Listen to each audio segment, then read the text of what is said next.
The transport ship's emergency lights bathed the cargo bay in crimson as Captain Vexthor surveyed the survivors.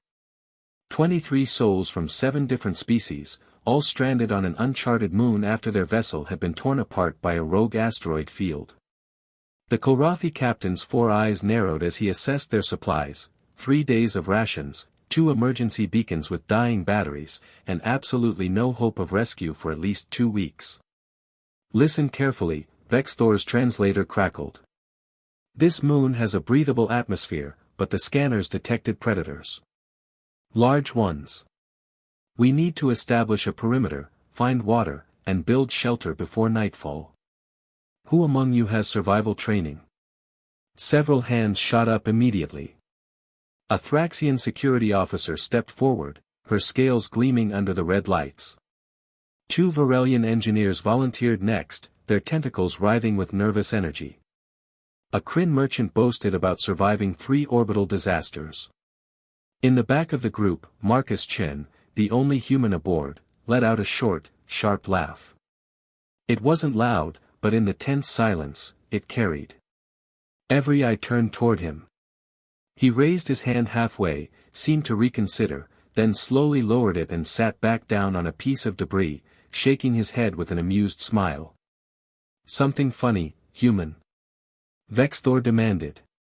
Marcus waved dismissively. "No, no. You've got plenty of volunteers. I'm good here." The Thraxian officer hissed. "This is survival, not a joke. We could all die." "I know," Marcus replied, examining his fingernails casually.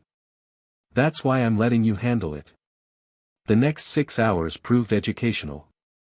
The Thraxians' perimeter consisted of reflective panels arranged in a pattern that, according to her training, would confuse predators. The Varelians built an elaborate shelter using geometric principles that looked impressive but collapsed twice. The Kryn merchant's water-finding technique involved expensive scanning equipment that had been destroyed in the crash. By nightfall, the group was exhausted, shelterless, and still thirsty. The forest around them had begun to emit sounds, clicks, growls, and something that resembled breathing but came from the trees themselves. "This is unacceptable," Vexthor finally admitted, his pride crumbling. He turned to Marcus, who had spent the entire time sitting quietly, occasionally glancing at the tree line. "Human. You laughed. Why?" Marcus stood, stretching. "Because you asked who has survival training." "Captain, I'm from Earth. We don't have survival training, we have survival history. It's different." He walked to the collapsed shelter and began pulling apart the materials. "Humans didn't evolve with natural armor, venom, or claws. We got intelligence, sweat glands, and spite. For 200,000 years, we survived ice ages, predators bigger than your ship, diseases, and each other. We didn't train for it, we lived it. It's coded into our DNA." Within an hour, Marcus had built a lean-to shelter using the most basic materials, positioned downwind and against a rock face to protect from predators. He'd found water by watching where insects congregated and tested it using a piece of his shirt as a filter. He'd created a fire pit surrounded by rocks and started a flame using battery acid and wire from the wreckage. "The predators are nocturnal hunters," he explained, setting up sharpened stakes around the perimeter. "But they're ambush predators. See how the undergrowth is disturbed in specific patterns? They won't attack a lit camp with clear sight lines. They want easy prey." The Thraxian officer watched in stunned silence. "Where did you learn this?" Marcus shrugged. "Summer camp when I was 9.